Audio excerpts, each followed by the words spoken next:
Viršvalandžiai tai darbo laikas, kada darbuotojas faktiškai dirba viršydamas jam nustatytą darbo pamainos ar apskaitinio laikotarpio bendrą darbo laiko trukmę. Viršvalandžiai yra apmokami 1,5 karto didesniu valandiniu užmokesčiu. Keliaukite į fakto skiltį. Atverkite kalendorių ir pasirinkite dieną, kurioje darbuotojas dirbo viršvalandžius. Išskleiskite faktinį žiniaraščio įrašą. Pridėkite naują darbo laiką. Laikui darbas nuo parinkite suplanuotos pamainos pabaigos laiką. Darbo tipą nustatykite į viršvalandinis darbas. Šios valandos bus išskirtos tabelyje. Išskleiskite papildomų veiksmų sąrašą ir pasirinkite netraukti į sumavimą. Šios valandos nebus įtraukiamos į bendrus suminės darbo laiko apskaitos skaičiavimus, kadangi už viršvalandžius esančius konkrečioje mėnesio dienoje reikėtų apmokėti darbuotojui tą patį mėnesį, kai jie atsiranda. Įveskite darbo pabaigos laiką. Nepamirškite išsaugoti. Sugrįžkite į grafiko langą.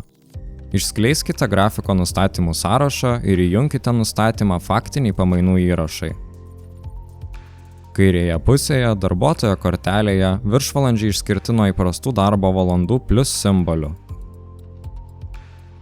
Taip pat pamaina, kurios faktą redagavome, atvaizduojama mažesniu ryškumu ir su tiksliai nurodytomis faktiškai išdirbtomis valandomis.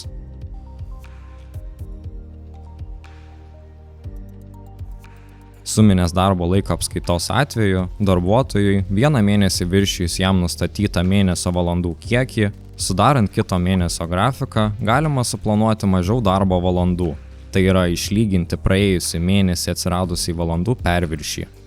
Tokiu būdu išlyginus valandas, už išdirbtas valandas apmokama standartiniu tarifu, vietoj to, kad mokėti 1,5 karto už kiekvieną viršvalandį. Šį mėnesį darbuotojas išdirbo jam skirtas valandas, taip pat dirbo 5 valandas viršvalandžių.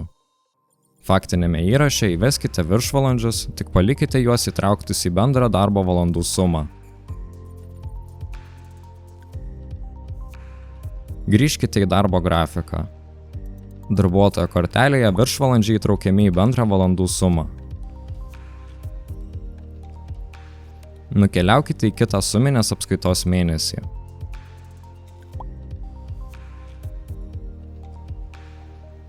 Išskleiskite grafiko nustatymus ir skiltyje skaičiavimai, darbo laiko skaičiavimą parinkite mėnesis plus likutis. Kadangi darbuotojo viršvalandžiai yra traktuojami kaip įprastos darbo valandos, naują suminės apskaitos mėnesį darbuotojui bus suplanuota dirbti mažesnį valandų kiekį.